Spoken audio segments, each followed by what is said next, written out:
And that, my friends, is how America was made great once again.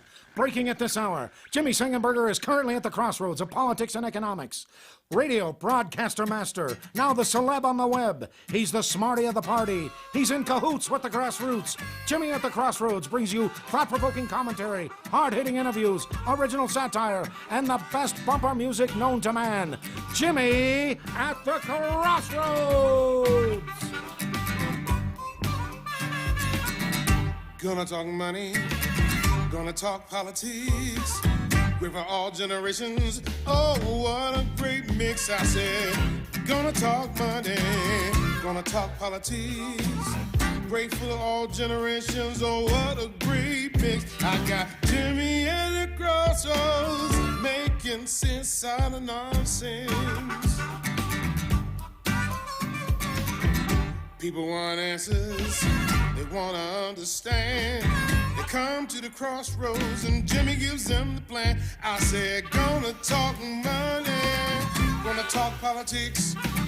Great for all generations. Oh, what a great mix. I got Jimmy at the Crossroads, making sense out of nonsense.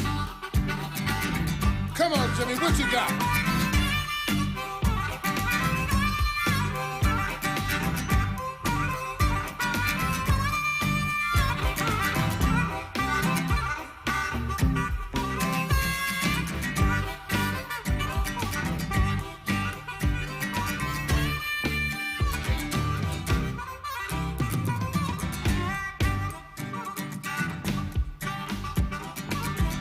Policy and markets, elections, current events, the broadcast master. Hello, my friends, and welcome to another edition of Jimmy at the Crossroads. Happy Monday, back at it again. We are today on Indeed, this Monday, May 18th,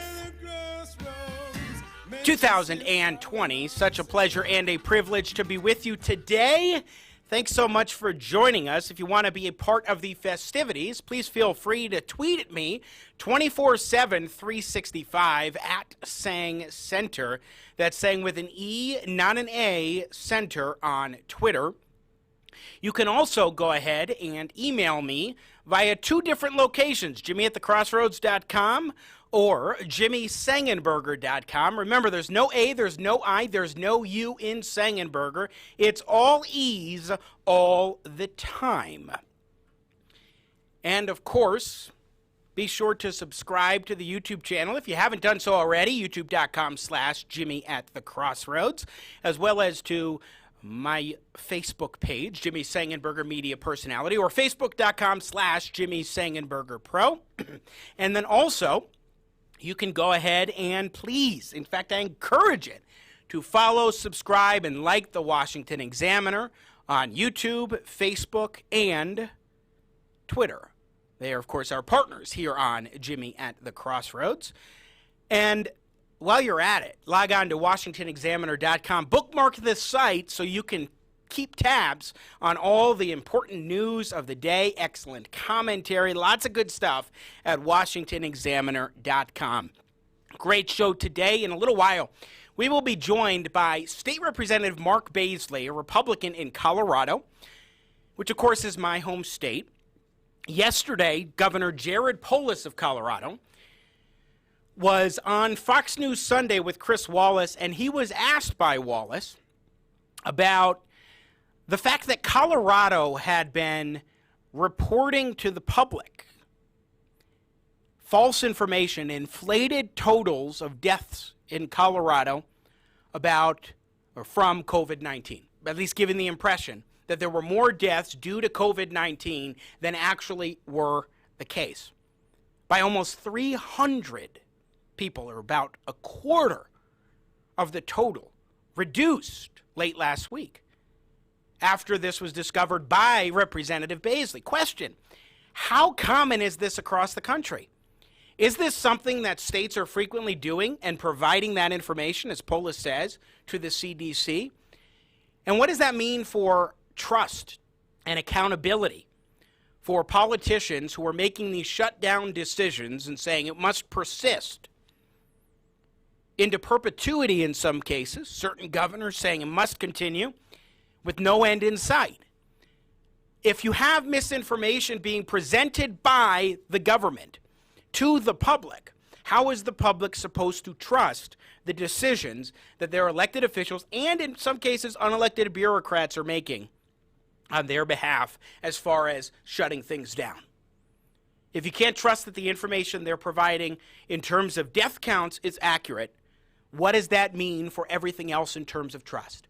We will talk with State Representative Baisley about what he discovered was going on in Colorado and see if we can learn some lessons and tease out more for what's happening in the country and other states where this might be the case. Because, for example, if the Centers for Disease Control is requiring that states send more information, not just those who died of COVID-19, but also those who died with COVID-19, and if those are the totals that were presented, there's a problem there. And in Colorado, the totals were anybody who was dying who was found to have had COVID-19 at the time of death, not just having died because of COVID-19. We'll delve into that with State Representative Baisley. I've also got some thoughts on the reopening of Colorado and the country and other states. I mean, here in Colorado, we've started a reopening process. Other states are beginning to follow similar lead of Colorado and Georgia and other states in that regard. But first, now there are always a slew of topics that we can delve into with our first guest here on Jimmy at the Crossroads. That is good friend of the show, Roshini Rajkumar, who is a strategic communication and crisis coach to C-suite executives. She hosts Real Talk with Roshini on WCCO Radio in Minnesota and the Real Leaders with Roshini podcast, which can be found in your favorite podcast app. Roshini is a licensed attorney and former TV reporter, called upon by media across the U.S. for commentary about leadership, crisis management, political strategy, and PR blunders in sports and entertainment. Her book, Communicate That, is in its third edition. OwnYourWow.com is Roshini's website. Good friend of the show, Roshini Rajkumar, returns to Jimmy at the Crossroads. Roshini, happy Monday. Welcome back.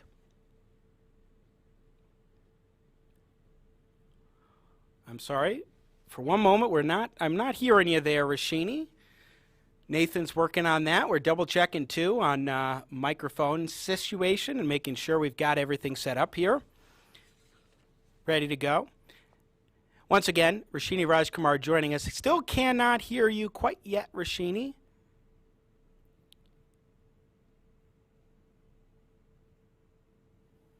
There we go. There we go. Roshini Rajkumar joins us here on Jimmy at the Crossroads. Roshini, oh, I thought I heard you. What have we got going on there, Nathan? Sometimes this happens on a Monday. Gremlins. We were already having some technical snafus earlier. You know, gremlins get in the system, and that's what can happen sometimes.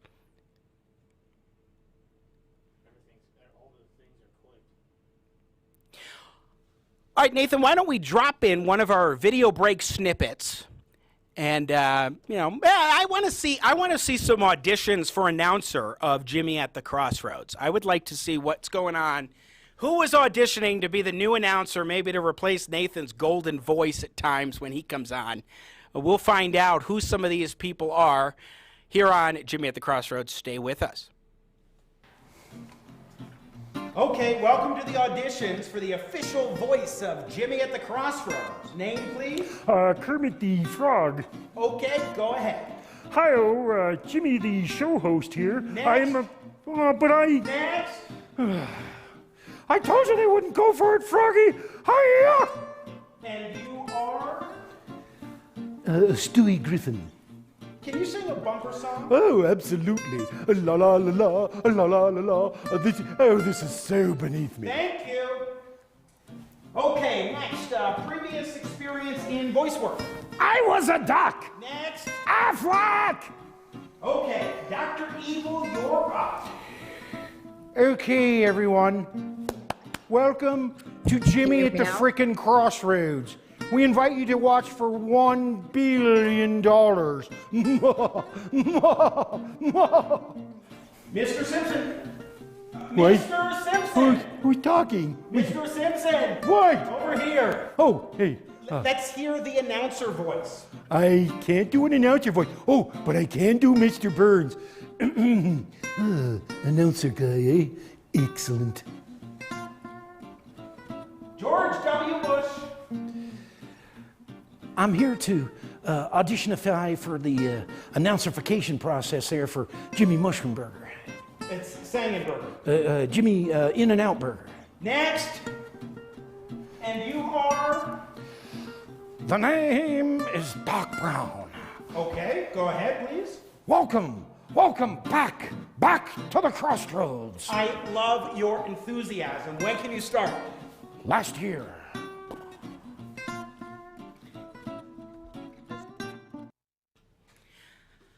All right, here on Jimmy at the Crossroads, Jimmy Sengenberger, yours truly, joining you here on the program in partnership with the Washington Examiner. Pleasure and a privilege to be with you as always, and let's give it a go. We have Roshini Rajkumar, strategic communication and crisis coach to C-suite executives. She hosts Real Talk with Roshini on WCCO Radio in Minnesota and the Real Leaders with Roshini podcast, which can be found on your favorite podcast app. She is a licensed attorney and former TV reporter, also author of the book Communicate That, which is in its 3rd edition, and her website is ownyourwow.com. Roshini Rajkumar, good friend of the show, welcome back. Thanks, Jimmy. Happy Monday to you. It's hard to believe it's the middle of May, and at least in Minnesota, we've been under a stay-at-home order for 2 months, which was just lifted by the governor, and some businesses are starting to go back. So what is the dynamic like in Minnesota as far as what's permitted right now, Roshini? So for restaurants, pretty much takeout curbside is the main thing. Some restaurants do hope to open by June 1st. Hair salons can't open until about June 1st, although the Mall of America and some other malls have opened today. So I don't know, I haven't been in any of them yet, so I don't know if all retailers have opened, but this is going to be an interesting experiment because retail especially will be such a good judge on people's comfort levels with getting back out there. Yeah, I think that's very true. I will say that I got my hair cut early last week. I think a week ago today I got my hair cut, and it was a good process. How they did it, I told this story last week, where you go in there, and I went to Sport Clips, and that's where I've been going. And so when I got my hair cut, they had a mask on. I had a mask on. The woman who was doing my hair was talking to me about how comfortable she felt at the way her employer was handling this, as far as making sure that they have everything clean, that they have systems and processes in place. Also, there's a nice thing that Sport Clips does where when you get your hair washed, you also have this steam towel that can go on your face. And so that was the brief moment when you can take off your mask, is when you have the steam towel put on. They still do that, and then they take it off, and then you put your mask right back on, and then you're back out to finish up and get going.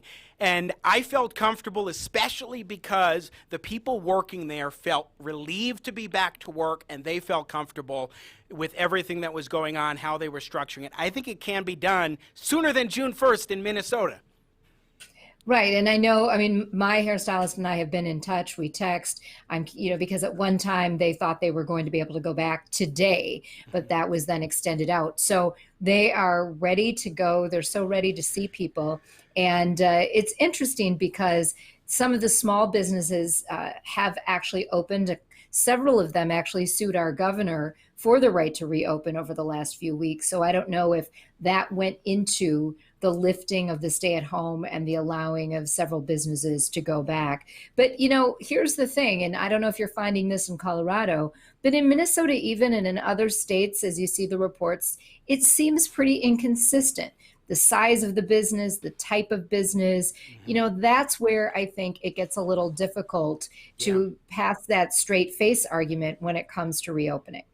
So, Roshini, one of the things that we see is, of course, a big debate about reopening. There are some who say you just shouldn't do anything right now. We need to give it a lot more time, and then you can start the reopening process. So some states are very strict. Others are much more lenient, but then there are still some who are sort of somewhere in between.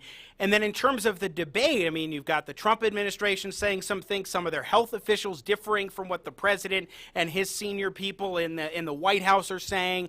And then you've got governors who have different views. The big question is, how do you message in this era of reopening, especially when people are so distrustful of government and media? Yeah, I mean, it's really challenging. And they're also not only getting information from their specific leaders, right? They're getting information from so many different sources. So a lot of things get muddled, some things get miscommunicated. And let's face it, some things are just plain inaccurate. And that is what I hope people can discern. People can really ask questions about the information they're taking in. If it doesn't seem to make sense, what some particular article or a particular source is saying, I would hope that people would question that, look into it, and not just take it at face value. And that also includes sometimes things that are coming from official channels, because not all of the scientists are agreeing with one another. And I know you've gotten into that on your show in the past. So it's really about common sense. And also in our country, choice and freedom of expression and freedom to move around are some privacy, are issues and fundamental privileges that we have. We, in fact, call them rights. So that's another thing that has to get weighed in here. And certainly if someone feels uncomfortable about going out of their home, I'm not going to want anyone to force them. But as different orders get lifted, I don't also think anyone should judge people if they do choose to go out and get back into society in a safe way. Oh, I wholeheartedly agree. I mean, I'm a big believer that we're at a point now where people can make the choice, and I think most people will be responsible. In fact, one of the interesting dynamics that we've already seen here in Colorado, I think there are so many people who are so frustrated with the very stern way in which so many government officials have been handling this, pulling business licenses from certain individuals and whatnot, that now they're feeling like they need to express themselves through civil disobedience in order to get attention, and so they're not caring about wearing masks or any of the social distancing guidelines necessarily, and not just because they don't care about that issue or because they don't care about their health and not spreading this, but because they're trying to send a message and they're so frustrated. And so if they're going to go, if they feel the need to go out to a restaurant or a cafe and to just fill that place up like this one in Castle Rock that now had its business license, Castle Rock, Colorado, that now had its business license stripped away, they're going to go ahead and do that because they feel like there's no other way for them to make a statement that the government will hear, although then you have some politicians that will say, well, this just means we have to crack the whip even harder, which is kind of the Gretchen Whitmer way of doing things in Michigan. Well, and that's the thing. You've got both ends of the spectrum on this. So in our neighboring state, Wisconsin, you probably saw some visuals on national media over the weekend. The bars and restaurants were all open there, and Wisconsinites were all too happy to get back at it. And in fact, people from other states drove into Wisconsin, including Minnesota, to experience getting back to restaurants. So we will see what that means. But I also think it's a good test of, have we done the right thing so far? You know, checking who are really the most vulnerable. We have a visual on who has the biggest risk factors, which sets of people are the most vulnerable. And I would hope that those people don't go out and their families help to keep them healthy. But if you're not in one of those groups, then we have to revert to the Constitution, which actually should always be present. It should always be present. I hate to even say revert to it, but we have to think about that. And we've talked many times, Jimmy, I am nonpartisan. So I am really looking at this from the letter of the Constitution within reason, over the hundreds of years that we've interpreted that as different communities and under different leadership, and case law has played into it. I just think we find a lot that's right in our Constitution when it comes to some of those fundamentals of free movement, of privacy, and other rights of expression. So I have a new column up. I'm a columnist at a local outlet, Colorado Politics, and I focus on Governor Polis. And while I think he's doing better than a lot of Democrats across the country, and of course I'm not a nonpartisan person like you are, Roshini, but I look at this and I say, okay, he's better than a lot of the Democrats around the country who are governors. But there are a heck of a lot of areas where he's basically King Jared Polis. And he's been operating unilaterally, suspending election laws this week, for example, or on Friday, to begin allowing ballot signatures to be submitted for the initiative process via email and mail, which there's no legal authorization for the governor to do that, but emergency powers. Well, I end this by saying that legislators that the people of Colorado, quote, ought to remind us that legislators need to make or change laws. Emergency powers do not suspend state and federal constitutions and nullify laws, which goes exactly to your point, Roshini. And so I'm curious, and then we'll shift gears from this topic. I'm curious your thoughts on how these governors should be presenting their decisions and explaining them, whether it is on the reopening side or on a more restrictive side, in order to maintain or win back the trust of citizens who are very skeptical of what they're doing and how they're going about it. Well, first, I want to compliment you on how you worded that at the end of your column, because that's exactly right. I agree with what you're saying. It is a slippery slope, and it is very smart for governors to remind all of us that they recognize they are only one branch of the government. They are part of one branch in our government, and they are not disrespecting the other branches. So if they're going to do something that they can pretty much predict will get called out for overreach, they need to remind all of us and their constituencies that they are following and are having respect for the three different branches of government. But at this time, it's the XYZ. Here is why I need to do this. They really have to spell it out for us. But then it is also incumbent upon the different states' legislatures to call out the governors when the governor's reasoning doesn't seem to make sense. So it's that combination. Yeah. The legislature cannot stop being vigilant. And Roshini, but it is absolutely their role to make laws and not the governors. Well, actually, the last paragraph of my column for Colorado Politics says, King Polis should be dethroned and demoted back to governor. Let the General Assembly, which is Colorado's legislature, begin the revolution when it returns next week.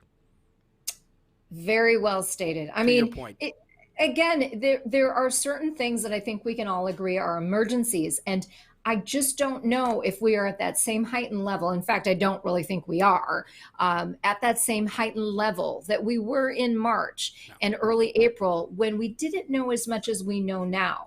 So learnings have changed, even though there's no vaccine yet for the coronavirus, for COVID-19.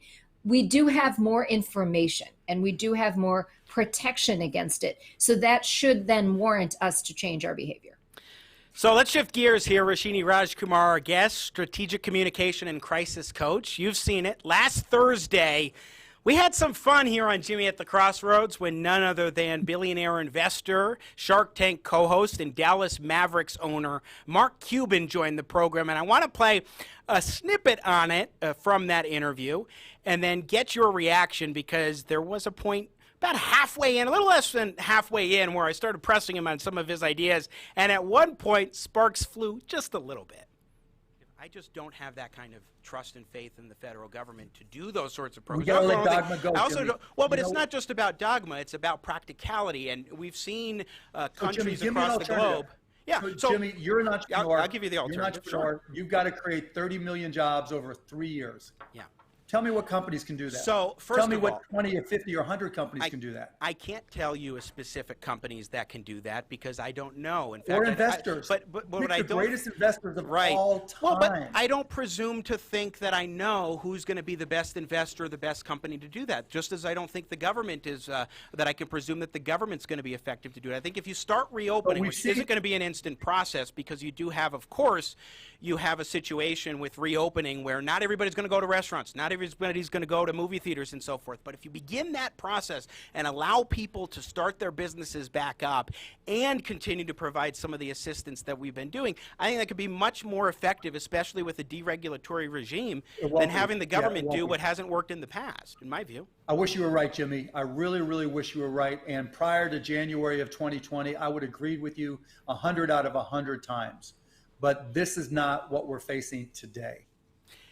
And now, over the weekend, a tweet came out from Alexandria Ocasio-Cortez retweeting with comment Mark Cuban, putting forward not just the idea of a jobs program, but now adding on to it that in the interim, he thinks every American household should get $1,000, or at least most American households should get $1,000 every 2 weeks. And she retweeted that with comment, Alexandria Ocasio-Cortez, and said she supports it. So that's interesting. Anyway, what'd you make of that interview? Well, and I saw your complete Cuban interview, and I do think it was great. You were obviously, as always, very ready for him, ready for the discussion. You were right to point out that if we can just look at some of the businesses that have closed, those are millions of jobs. I mean, what are we at? 36 million and counting have filed for unemployment so far. You can't tell me that many of those businesses aren't able to get it together and go back and bring employees back. So I think you're going to account for several of the millions of unemployed right there. I think his heart's in the right place, but I don't know if creating a whole new system that's bankrolled by just continuing to print money that we don't have is necessarily the right way to go. So I think there's some sort of combination of maybe what he's advising, if there are some areas that the government could open up and create some jobs. I just don't know that it's 30 million jobs created by the government. I just don't see that happening. And as far as weekly checks, I get very nervous about just printing money on end and not trying to balance the books. I mean, some businesses maybe need to fail in order to regroup and move on and get into whatever the new economy is going to be. Look, I'm a small business owner. I've had to pivot. There will be certain programs I can never do again because of the way our world is now. I can't just toss up my hands and, cry, woe is me. I have to figure out different ways to create processes, programs, and services that are interesting to my clients and maybe even better on many levels for clients. That's a great point. Now, I want you to put your strategic communication coach hat on. You have coached many C-suite executives and others on how to present on television and in interviews. And you've also been a TV reporter, and of course, you are a podcast and radio host, as I am. So I'm curious your thoughts on how I approached the interview and how Mark Cuban handled the interview as the interviewee.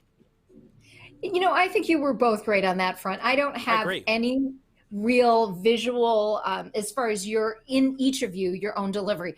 I might have had him reshape the background. I mean, he had a door open in the background, and at first I was a little distracted by someone behind that door. I could see movement back there. So I might have had him just reframe his shot and maybe been a little less casually dressed. But you know what?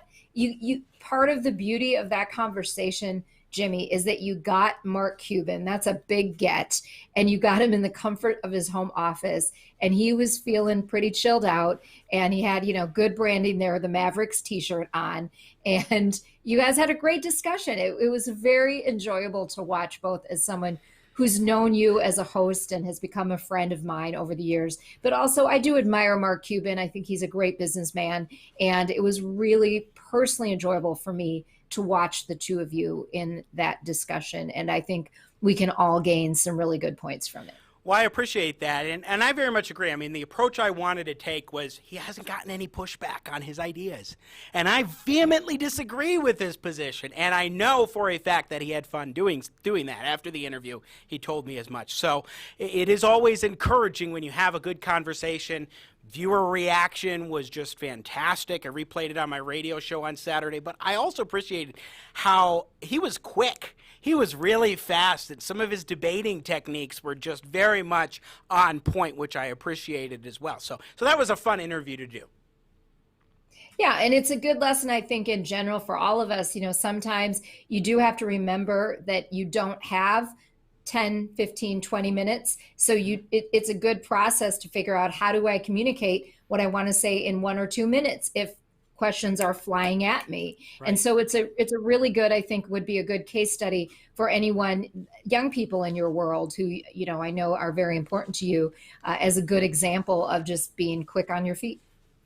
Roshini Rajkumar, again, our guest here on Jimmy at the Crossroads. Let's talk about one other topic. So on Saturday night, they had a big #GraduateTogether event that was broadcast on television and online.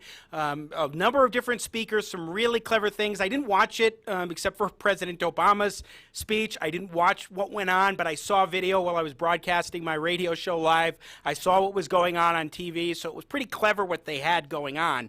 But here I want to play cut 5, which is former President Obama beginning a commencement speech about 7-8 minutes long that was part of Graduate Together. And this is a snippet from the beginning, and I think the way in which he started things off was pretty good. Let's take a look. And as much as I'm sure you love your parents, I'll bet that being stuck at home with them and playing board games or watching Tiger King on TV is not exactly how you envisioned the last few months of your senior year. Now, I'll be honest with you. The disappointments of missing a live graduation, those will pass pretty quick. I don't remember much of my own high school graduation. I know that not having to sit there and listen to a commencement speaker isn't all that bad. Mine usually go on way too long.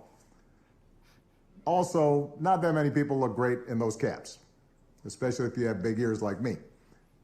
And you'll have plenty of time to catch up with your friends once the immediate public health crisis is over. But what remains true is that your graduation marks your passage into adulthood, the time when you begin to take charge of your own life. It's when you get to decide what's important to you, the kind of career you want to pursue, who you want to build a family with, the values you want to live by. That message, Roshini, I thought was a very good one. And he added humor. He added some things that were going on contemporaneously, like Tiger King, for example, that people, especially young guys and gals that are graduating from high school, which is the target audience for this, could relate to. What'd you make of that opening portion from the former president? You know, I think the humor was good. I think that he was trying to be relatable and catch a little smile. Frankly, I was a little underwhelmed, though. I just thought he could have been a little more inspirational off the top. And maybe that's what he thinks he was getting to as he went along. But I think we could have narrowed this. I think it was about 7 minutes 30. And I don't even know that that speech had to be that long. I would have tried to script for him a 5 to 6 minute speech. He is usually a very, very good orator. And I expected a little more from this, frankly. So that's my professional take as both a coach and a keynote speaker. Well, I appreciate that. I mean, I have a low opinion of the president. I was trying to give him, the former president, thank goodness, I was trying to give him a little bit of credit there. But this is the part that I didn't like. So in cut 6, President Obama starts to allude at President Trump and other political leaders who maybe these young people shouldn't be trusting. It's also pulled the curtain back on another hard truth, something that we all have to eventually accept once our childhood comes to an end. You know, all those adults that you used to think were in charge and knew what they were doing, turns out they don't have all the answers. A lot of them aren't even asking the right questions. So if the world's going to get better, it's going to be up to you. That realization may be kind of intimidating, but I hope it's also inspiring. With all the challenges this country faces right now, nobody can tell you, no, you're too young to understand, or this is how it's always been done.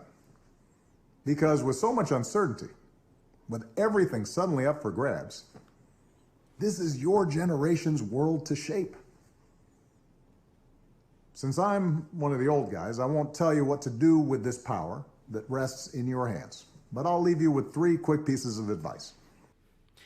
I'll give you advice, but I'm one of the old guys, so you might as well just discount it, sort of what Obama was saying there. Look, here's what I didn't like about it. It wasn't so much that it was getting political and dropping hints that President Trump in particular has been irresponsible or whatever point he was trying to get across. But look, I'm someone who got involved in politics at the ripe old age of 13. I was going to political breakfast groups with people 4, 5, 6 times my age at that time, and I've grown up in politics. While I think that we shouldn't discount the role of young people, I mean, you know full well, I'm a big advocate for getting millennials and now Generation Z more involved in politics, and especially in the conservative movement, and we need to empower young people to speak up. I also think it is absolutely critical that we recognize and respect the wisdom that can and does come from our elders. And I think that the former president spent too much time, and I think any bit of time was too much, in not just saying, you can take this and run with it and make a difference too, speak up and share your views and stand up for what you think is right, But he also said, look, these adults, many of them, they don't really know what's up. So do your own thing and kind of discount what they're doing. And I thought that wasn't a very good message to send to young people. Well, overall, it's really like this speech was two speeches. It was a speech that was trying to be inspirational, and then it was a little mini speech in there being critical. And I think he should have picked one or the other. And then overall, it would have been a stronger speech in general. I would have loved to see him give the Obama-esque, what he's known for, his signature, kind of that high energy, passion-induced speech. Yeah. That is what really the 2020 grads need and deserve right now. I mean, unprecedented. I don't like to use that word because it's overused, but an unprecedented set of challenges these graduates are facing.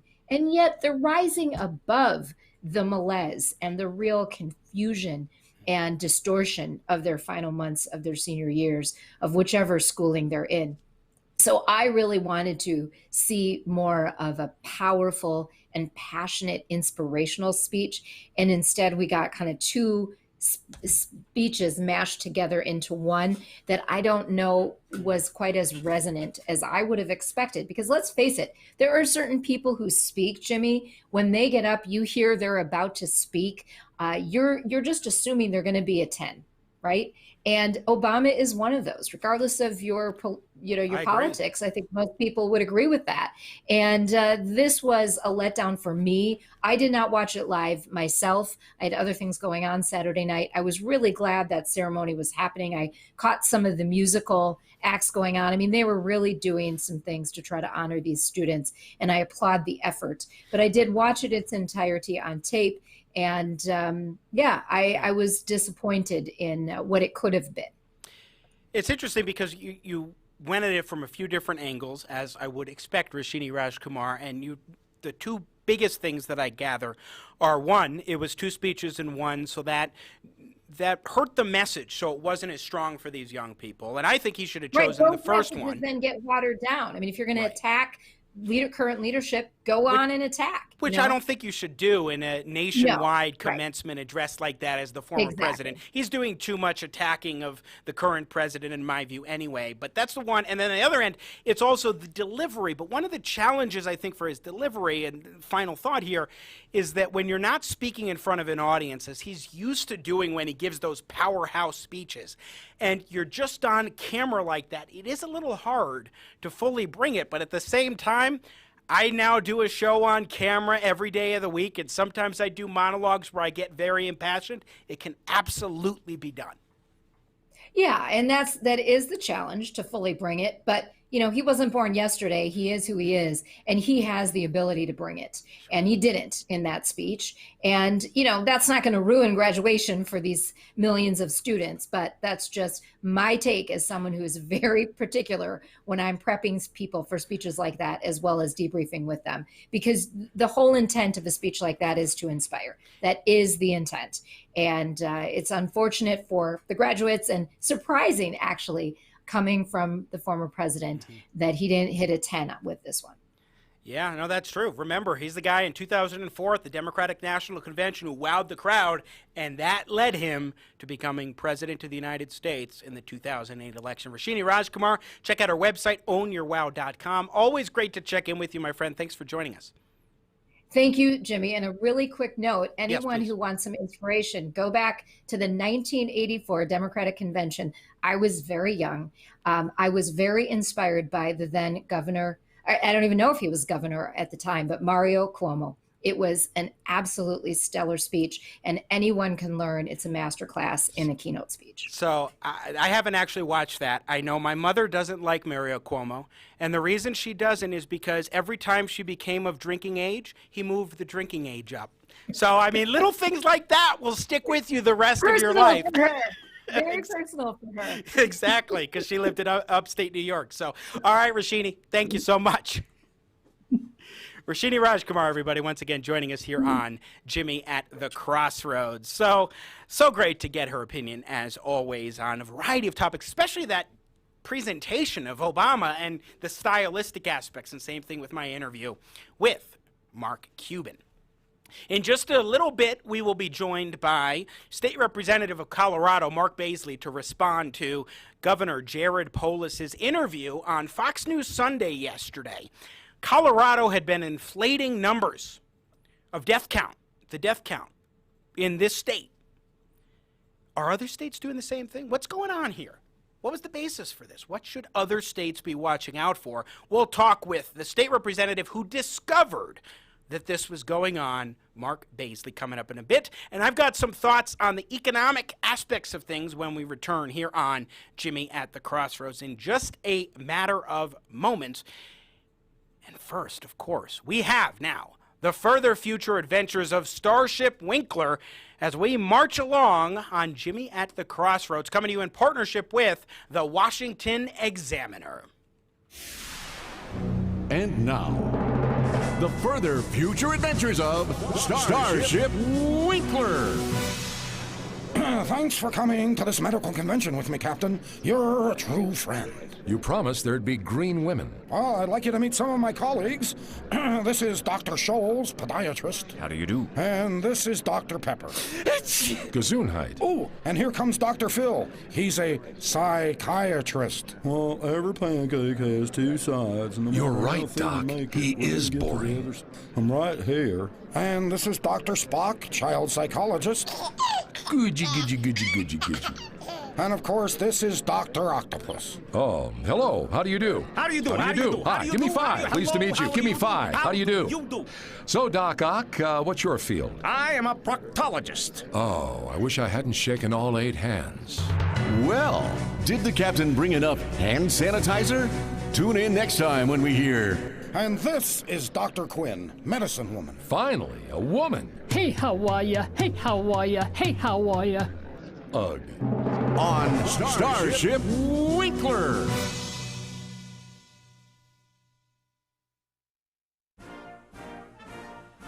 We interrupt this program for a very important presidential message. I'm Donald Trump. As you know, people of America, the elections are coming up in November, and I have some very distressing news for you. Very distressing and disturbing. Did you know that Chuck Schumer and Nancy Pelosi are both porch pirates? Do you know what that is? There's hundreds of hours of video evidence of Nancy Pelosi coming up on your porches and jujitsuing your precious packages. Well, Chuck Schumer waits in the street in the getaway van because he's too afraid to be a man and do his own dirty work. She has to do the dirty work just like she always does. Remember that this November when you go to vote, a Republican would never do that. He'd never take your precious little tot's choice. Never. And so think of that when you vote this November. Thank you very much. God bless and have a great day. America's politics are crazy. The culture is in flux. That's why we work hard to help you keep up. More politics, more culture, and more access. We focus on the biggest stories of the day with some of the biggest names in politics and punditry. Go to our website, WashingtonExaminer.com. Subscribe to our YouTube channel. Be sure to follow us on Facebook, Twitter, and Instagram.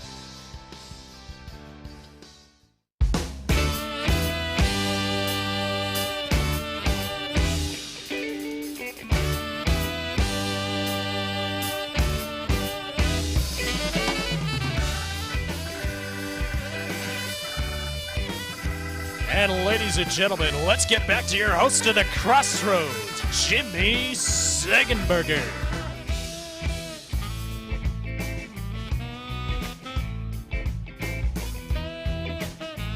Nathan Matoush, producer extraordinaire, working the Matoush magic as always. Good to be with you. Jimmy at the Crossroads in partnership with the Washington Examiner. I'm Jimmy Sengenberger. Tweet at me, 24/7, 365 at Sang Center. Nathan will throw up that lower third so you can see that there's no A, but there's an E in Sang Center. And then, of course, please do subscribe to the YouTube channel if you have not done so already, youtube.com/Jimmy at the Crossroads. I want to get in a few minutes during this short segment a little bit about what's happening and some of the discourse about the current reopening situation in the economy that we're seeing right now. Fareed Zakaria is a host on CNN who sometimes gets things right. Not too often, but sometimes he gets things right. And he had a commentary over the weekend that I thought got things quite right. Cut one, let's start here with a piece of it where he talks about how the divide is more that we're seeing right now with the push for reopening and the people who are struggling versus the people who are saying, let's reopen or let's not reopen yet, it's too soon. That divide is more of a class divide than anything else. Imagine you're an American who works with his hands, a truck driver, a construction worker, an oil rig mechanic, and you've just lost your job because of the lockdowns, as have over 36 million people. You turn on the television and you hear medical experts, academics, technocrats, journalists explain that we must keep the economy closed. In other words, we must keep you unemployed because public health is important. Now, all these people making the case on TV have jobs, have maintained their standards of living, and in fact are now in greater demand. They feel they're doing important work. You, on the other hand, have lost your job. You feel a sense of worthlessness, and you are terrified about your family's day-to-day survival. Is it so hard to understand why people like this might be skeptical of the experts? Exactly right. And we'll find out even more in the next segment, even more reason why you might be skeptical of the experts when we talk about some of the ways in which governments in this country are counting death totals to justify their policy decisions, especially when it comes to the restrictive policies right now. In cut two, though, Fareed Zakaria kind of chastises Anthony Fauci a little bit. Take a look at this. Dr. Anthony Fauci has said that he understands that maintaining these social distancing guidelines is inconvenient for many people. They're not just inconvenient, they are life-shattering. No one in America or elsewhere has all the knowledge to formulate the perfect formula to open up and move ahead. Even Dr. Fauci acknowledged that during congressional testimony this week, when he was asked whether schools should open. I don't have an easy answer to that. I just don't, he said. Situations regarding school will be very different in one region versus another. Regarding the economy, he noted, I don't give advice about economic things. I don't give advice about anything other than public health. So let's all recognize that we need to hear many voices as we make these difficult decisions, and that those making the decisions need to have empathy for all Americans, those whose lives are at risk, but also those whose lives have been turned upside down in other ways by this horrible disease. I was shocked to see a prominent host on CNN actually say those words, but he was spot on. Those sentiments were echoed yesterday in Cut 3 by Chris Christie, former governor of New Jersey, who's an analyst on ABC News and was once again on This Week. And he talked about the determinative advice that we get from people like Fauci, where people look to Fauci and say, oh, he said this, therefore we should just go with Fauci. Now, we made the point last week that you need to actually listen to a variety of different experts on different areas. You don't go to war when the general says you should go to war. The president and Congress decide to take some sort of initiative of that sort, and then they say to the generals, now go fight the war. It takes a lot of information to come to one person or group of people to then make the decision, and the President of the United States is the one who was hired by the American people to do that, not Dr. Fauci, as Governor Christie pointed out. Dr. Fauci and his opinions and all the other medical experts are one part of this equation, but they're not the only part of the equation. And I think what you see real working class Americans struggling with right now is they're saying, okay, you want us to continue to stay locked in, but we've got to get our lives going. We're not putting food on the table. Our children are not being educated, and we need to get moving. We don't want to give away a year or more of our lives. So I don't think we should be attacking Dr. Fauci at all for what he's saying. He's saying what he believes based on his experience. But the job of leaders, governors, and the president is to take that as one element of what we need to consider while we factor in all of the other elements, and then come to a decision that's reasonable and smart for the totality of the country. And I think especially in the media, George, there's been too much emphasis on, well, if this is what Dr. Fauci or Dr. Birx say, then this is what we must do. We didn't elect them president. We didn't elect them governor.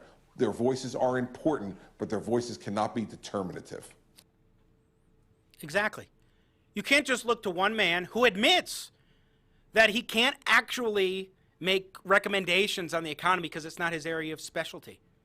Dr. Fauci is a public health guy, and he's going to focus narrowly on public health.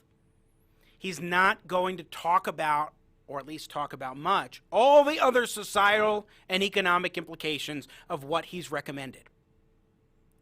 And there are some who say, alas, Dr. Fauci's the guy if Fauci says it, we must abide by it. That's what they say if they want to keep things shut down, because he's the guy who would like to see it shut down more.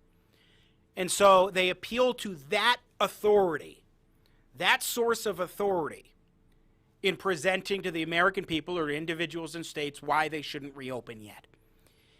But here on Cut 4, on ABC, Yvette Simpson is from one of the left-wing organizations, and she contradicts herself in this. Take a listen to what Yvette Simpson had to say.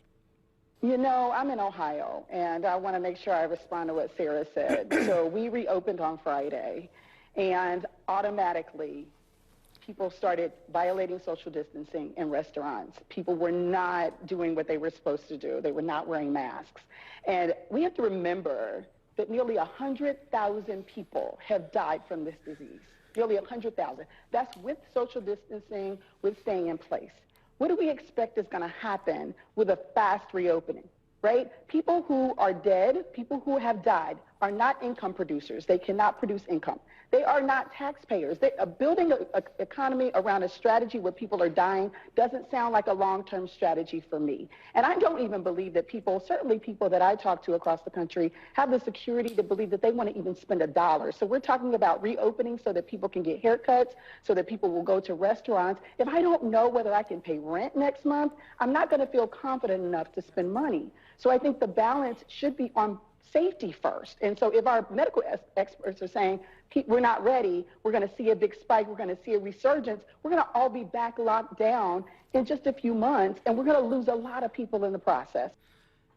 Okay, when you're talking about a balance, you don't have balance on safety. Like, that's not balance, that's uneven. You're simply focusing on the idea of safety.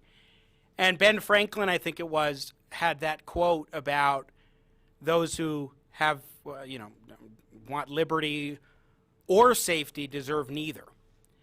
And that is, it's troubling when you're focusing and you say, oh, it's balanced. But here's the thing.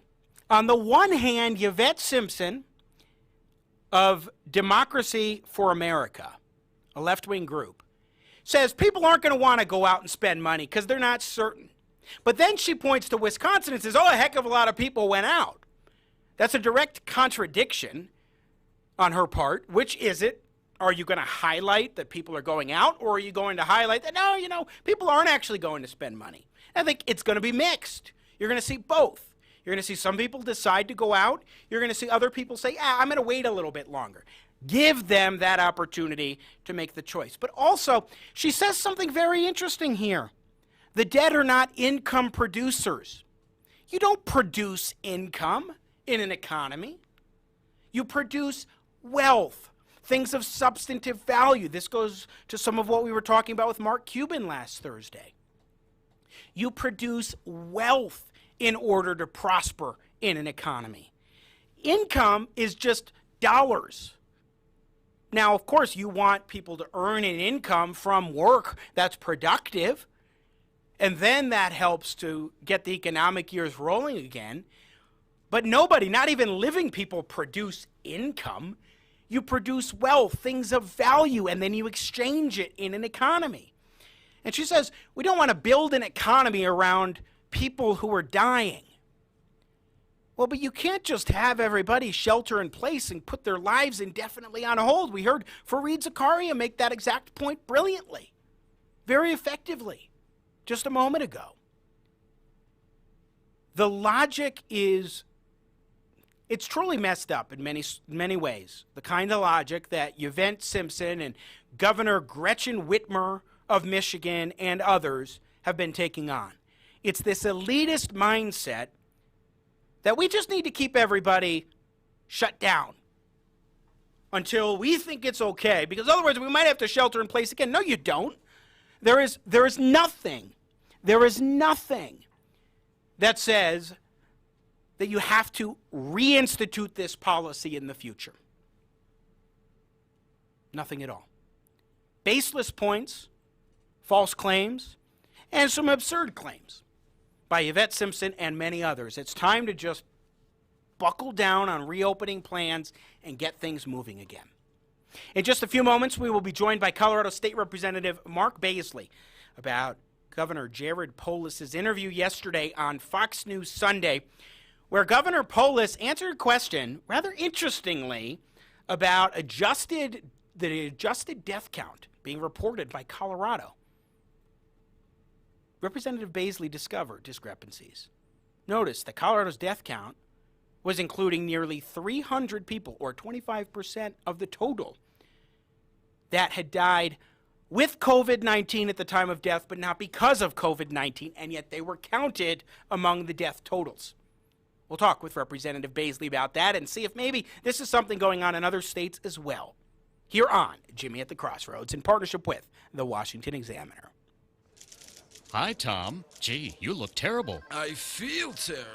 Achy, fevery, nauseous. Ooh, that's too bad. You know, you ought to... Chills, stuffiness, bloating. Yeah, you know... Scratchy, gassy, drippy. I know. Say, Tom, you should try Wearaflu. Wearaflu?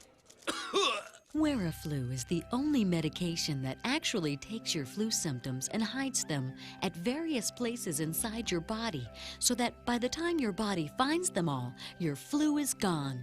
In the meantime, you're back to work. You were right, Ed. Wearaflu lets me ignore my flu symptoms and gets me back to work. Thanks. Yeah, and thanks for coming in and infecting the rest of the office.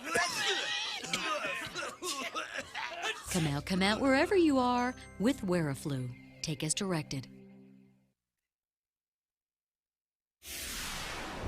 And now, the further future adventures of Starship Winkler.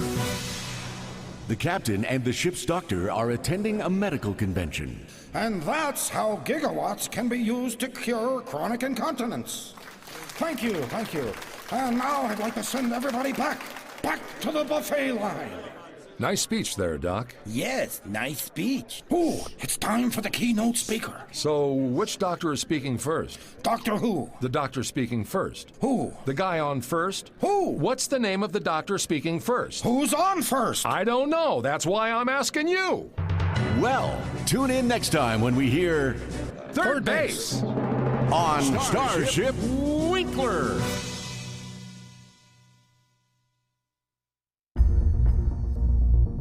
Do you suffer from feelings of entitlement, self-righteousness, and arrogance? Fits of resentment, anger, and hypocrisy? Terror that the world is going to end, or even worse, that the world isn't going to end and that things are going to get better? A deep need to point fingers, deflect, or deny? Uncontrollable stress, frustration, or depression?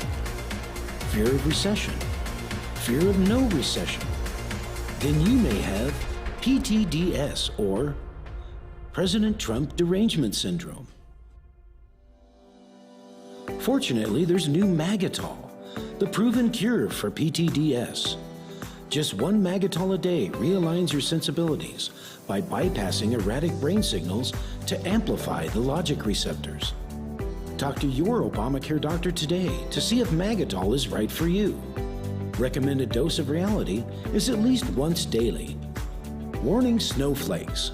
Side effects of Magatol may include optimism, hope for the future, good feelings about your country, accepting economic prosperity, renewed faith in capitalism, and admitting that things aren't so bad under Trump. If you discover you're allergic to common sense, stop use immediately and contact your doctor.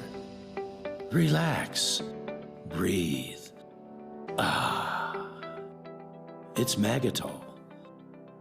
From the makers of Triggerol.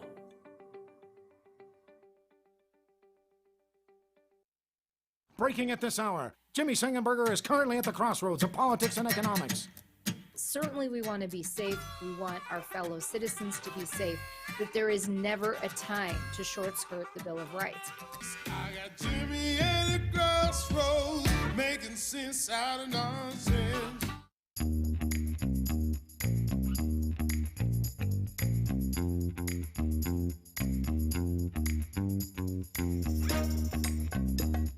And now, ladies and gentlemen, for the final segment of Jimmy at the Crossroads. He's getting ready, folks. He's ready for this next segment. Mr. Sang Style, Jimmy Sengenberger.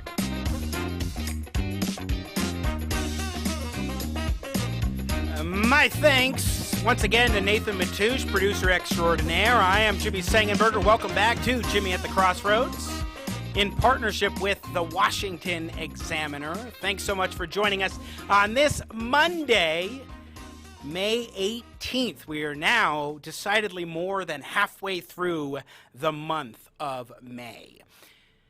All throughout the country, of course, we have seen lockdowns. We've seen shelter-in-place orders. And now we're starting to see the reopening of economies across the land in various states. For example, my home state of Colorado, from where I'm broadcasting, has begun the reopening process. And yet at the same time, there are still stringent policies that are in place. There are executive orders that I believe to be unauthorized that our governor, Jared Polis, has put into place.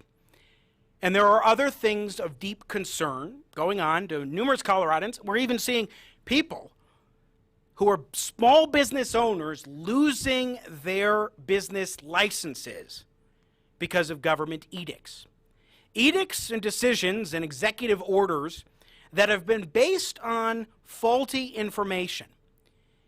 It was revealed late last week that Colorado's Department of Public Health and Environment, which is the agency in the state that reports on the death totals and, of course, oversees a lot of the actions being taken, steps being taken to address the coronavirus pandemic, that their death totals had been inflated. That is to say, by, at the time, 272, the number was higher than it should have been of totals dead due to the coronavirus.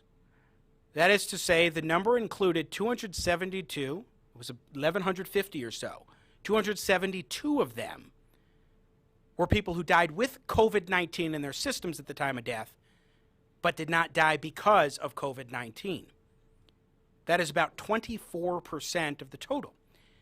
This was uncovered not by somebody in the Polis administration, but by State Representative Mark Baisley of Colorado, who did a little bit of digging and uncovered this discrepancy. State Representative Baisley is kind enough to join us now here on Jimmy at the Crossroads to talk about this and the implications perhaps nationally. Welcome, sir, to the show. It's good to have you.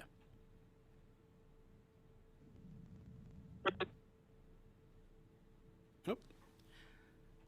Looks like the signal may be having a little bit of an issue. Are we seeing a move? What's going on here, Nathan Matoush? For some reason, we're having the double... there we go. Mark Baisley, can you hear me okay? I'm blessed. I can hear you now. Okay, good. I don't know what quite was going on there, but we're all good. State Representative Mark Baisley, welcome to the show. It's good to have you. Great to be with you, Jimmy. So I just set the table a little bit on what's happening here with the coronavirus crisis and the numbers, the death totals. Give us the basic story of what you uncovered and why you brought to the attention of the Colorado Department of Public Health and Environment. Sure. Well, we've all just heard a lot of jokes, and I probably even participated in some myself about if you fall out of a plane and land on a rock that you died of COVID-19. But it became a reality to me when a constituent brought a letter to me from the nursing home where they have a parent staying. And the nursing home had put out a letter to all the families saying, hey, listen, we're not riddled with COVID-19 here, but because we have a lot of deaths, because that's what they do. They escort people off into eternity and give them comfort through the hospice care that they have there. But the state health department had been overruling the physicians or the funeral directors' designation of cause of death on death certificates, and changing them to COVID-19. So that was, of course, inflating the numbers massively. And so I called up the executive director to ask for an explanation, help me understand why are they doing this, because as I was realizing, it was affecting people's lives. It was not only a personal affront to families whose family member had passed from just natural causes or from heart failure or something, but also this is affecting healthcare workers and nursing homes, hospice care's reputation. The biggest impact happened with out on the west or the far west, southwestern corner of Colorado, where someone had died of alcohol poisoning with more than twice the amount that was necessary to take his life, and that was determined as a COVID-19 death, and that was overriding the coroner's determination of cause of death. So this has affected a lot of people. In fact, that caused that section of the state to not be allowed to start opening up their businesses because of that. Put them over the top, I guess, in the eyes of the health department. So that was my discovery, was looking into what's going on with the overturning and what's the actual effect. And I researched in these books here behind me, which is Colorado state law, and discovered that yes, it is illegal to falsify the cause of death on a death certificate, and that's what was being done. Now, Governor Jared Polis of Colorado was on Fox News Sunday yesterday, and Chris Wallace, at the very end of the interview, kudos to him, asked the governor about this, and you would think that Governor Polis himself made a decision that, we need to actually make sure we're providing the right information to the people of Colorado. Take a look at what Governor Polis said yesterday on Fox News Sunday. Finally, your state just changed the way that you count COVID deaths, and as a result, you lowered the total in Colorado from about 1,100 to 878. One, why did you change that process of how you count them, the criteria for that? And two, do you think the number of deaths should be a political issue as it seems to be becoming? No, in fact, one of the reasons that we wanted to make sure we reported it out in a better way is to inspire confidence so that it wouldn't be politicized, Chris. These are deaths that should not be politicized. The CDC criteria include anybody who has died with COVID-19. What the people of Colorado and the people of country want to know is how many people died of COVID-19. In our state, about 900 have died from COVID-19 on their death certificate or from the attending physician. About 1,100 have died with it. That those 200 in the middle, it might have been a contributing factor, but it wasn't deemed the sole factor or the only factor in their death. I also want to point out, Chris, that of course there's likely cases that should be counted as COVID deaths that people have missed, doctors have missed. There's probably some of those as well. But the numbers are all fairly close, whether it's 900 or 1,100 in our state, a few 100,000 across the world. We know that this can kill people of all ages. It's particularly dangerous for people in their 70s and 80s and those with pre-existing conditions, but it's a bad bug. Colorado State Representative Mark Baisley, he says that we're reporting it out in a better way to inspire confidence. You would think that he had a revelation that, hey, we need to just provide better information. But this didn't happen until you, a member of the legislative branch, uncovered this. And Governor Polis, keep in mind, is the one who oversees the health department at the state level. Yeah, so as I've learned in the past 3-4 days since I sent my letter to the district attorney asking for him to investigate this criminally, there have been a lot of appeals to the governor to accurately represent the number of deaths. So remember, we all were joining arm in arm to fight this pandemic originally, to flatten the curve. And the health department put out its order and said, here's how thou shalt behave in order for us to flatten the curve. And here's the bother to me. They say in the arrogance, they end that order with a threat of jail time for up to a year and $1,000 a fine if you do not comply. So they're coming at this as a criminal act if you don't comply, and then they conflate the numbers, putting a couple of different numbers together. As the governor was talking about, there are those people who actually died from COVID-19 and those people who died and had been infected by COVID-19. So it is in their system, but it did not cause their death. But what's important to the people of Colorado is not what's important to CDC, perhaps. So I don't really care what is reported to the CDC as long as we're doing that accurately, and that's fine with me if they combine numbers. But the state of Colorado, the people of Colorado who are under the threat of jail time if they do not comply, they need to get the accurate numbers. They need to trust that what they're being told they shall do in their behavior is based on accurate numbers, and that's not what was happening. Mark Baisley, State Representative again in Colorado. I know that from Colorado's standpoint, it doesn't matter as much what's reported to the CDC. But I'm very curious about the specifics of what's being sent over there, particularly because national policy and policy in many other states are being shaped by the national numbers, national death totals. And I don't know if this gives us a lesson that maybe this is a widespread thing where numbers being reported to CDC by request of the CDC are basically inflated counts because people are being reported as having died of COVID-19 when COVID-19 was not the cause of death, may not even have been a contributor to the cause of death, such as, for example, the alcohol poisoning situation that you were just describing.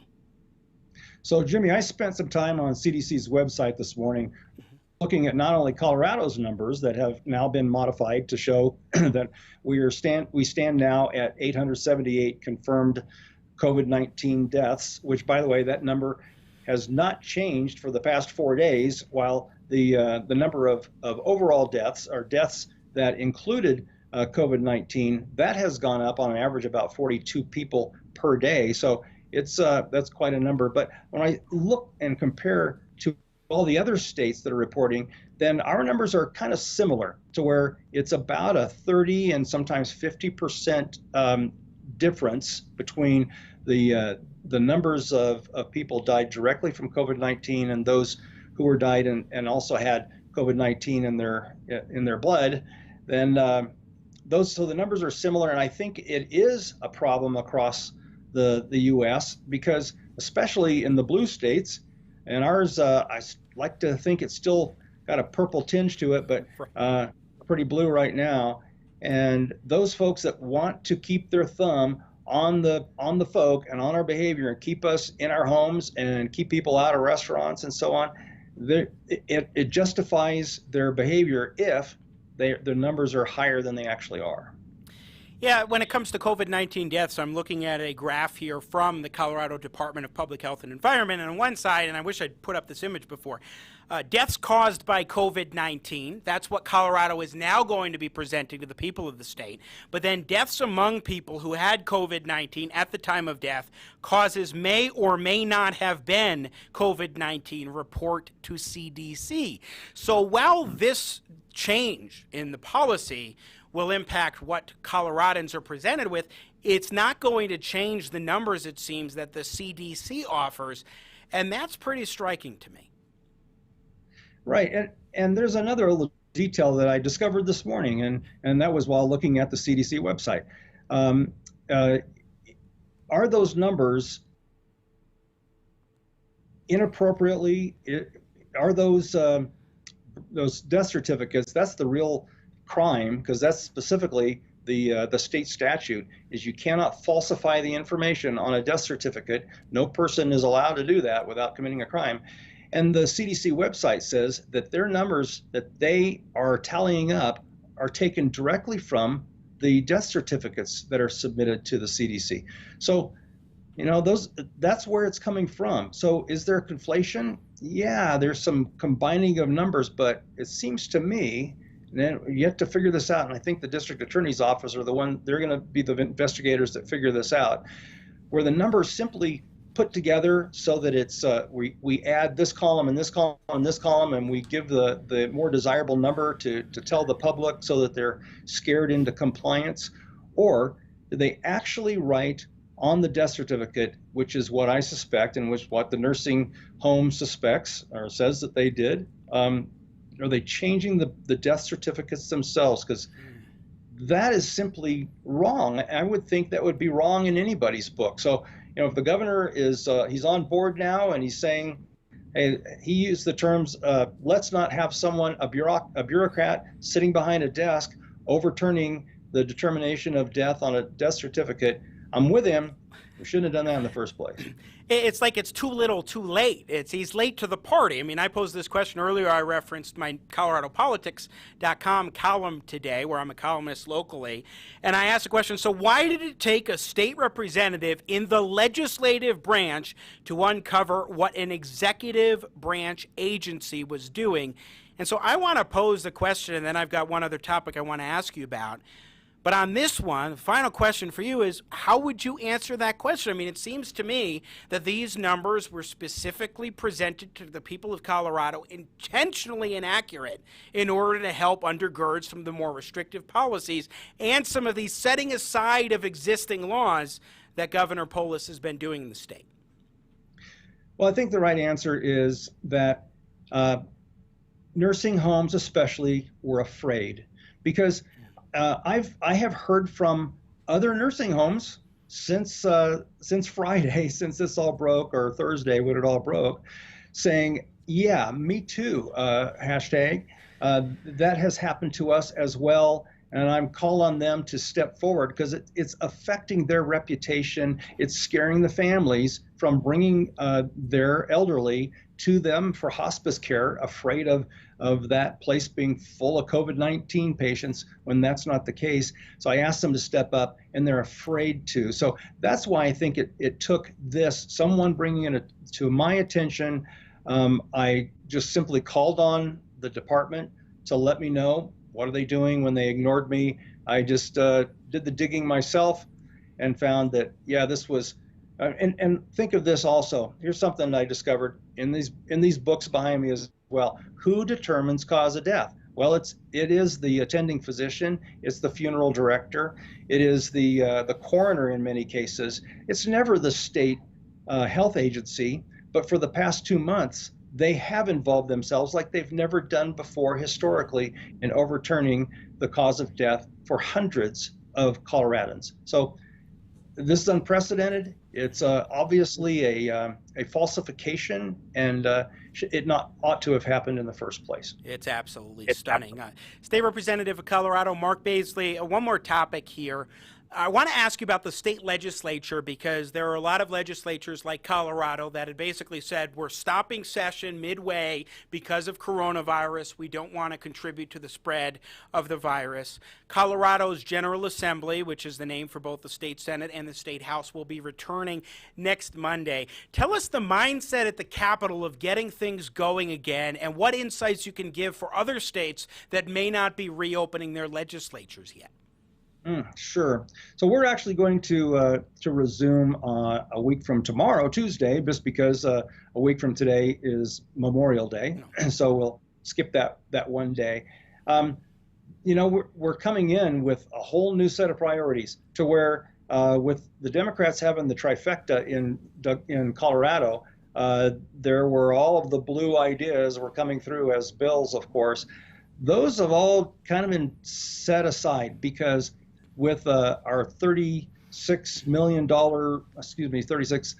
billion, I wish it were million, $36 billion state budget, we are losing about 10% of that. It's going to be at least $3.5 billion loss in revenue from business and other activities because of the coronavirus impact, the pandemic impact. So the priority for us is going to be figuring out how do we cut back on this budgets, because it's going to be a lot of painful cuts.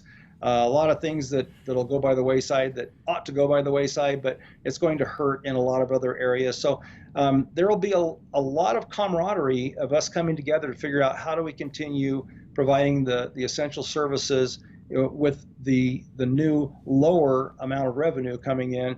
There will be some bills that will be wrapped up, and we were supposed to have been done as a state because we have a 120-day session. So we were supposed to have been done on May 6th, so we're extending that a bit now. And when we come back, and there will be some bills that will be completed that were already well underway through the approval process. But I think the real controversial bills that were in the queue are going to be set aside. I think we're going to be working together a lot more. For one, a lot of our Democratic friends are also appalled at the heavy-handedness of the governor. That there's a lot of real polite talk, but a whole lot of threats and businesses whose licenses are taken away.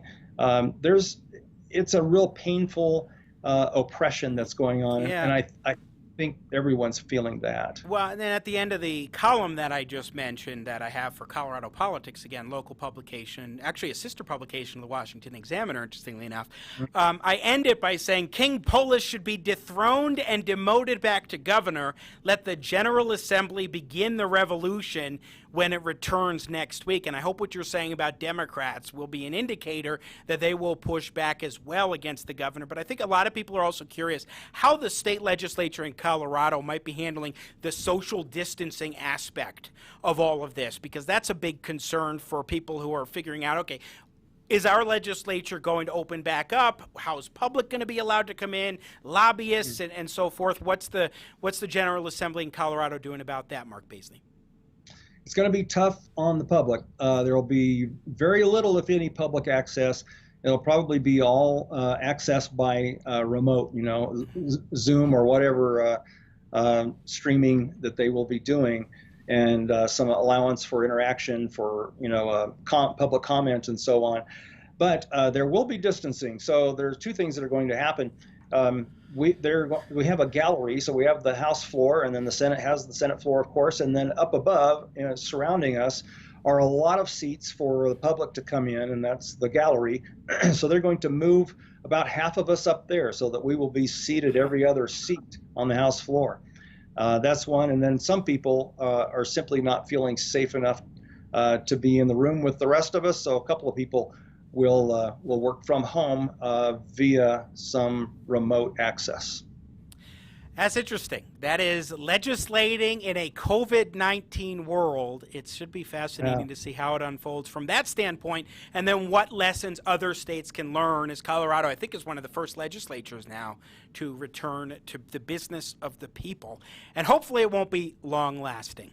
State Representative Mark Baisley of Colorado, I'm so glad to have you on. Thanks for joining us, and thanks for your yeoman's work taking the Colorado Department of Public Health and Environment to task, and especially Governor Polis and his appointee in that position to head up the health department, because it's absolutely essential that we have transparency and accountability in government.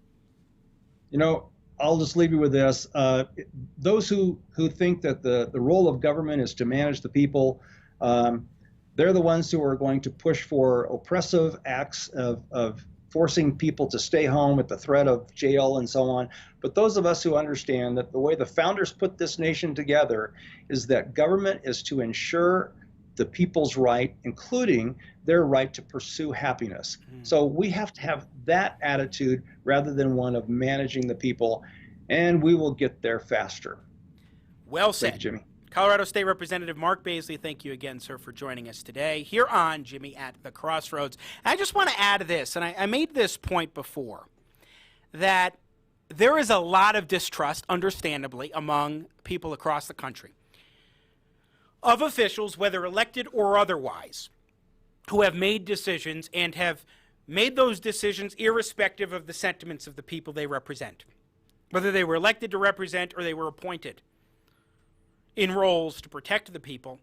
They've taken it a bit too far, or in some cases, a lot too far.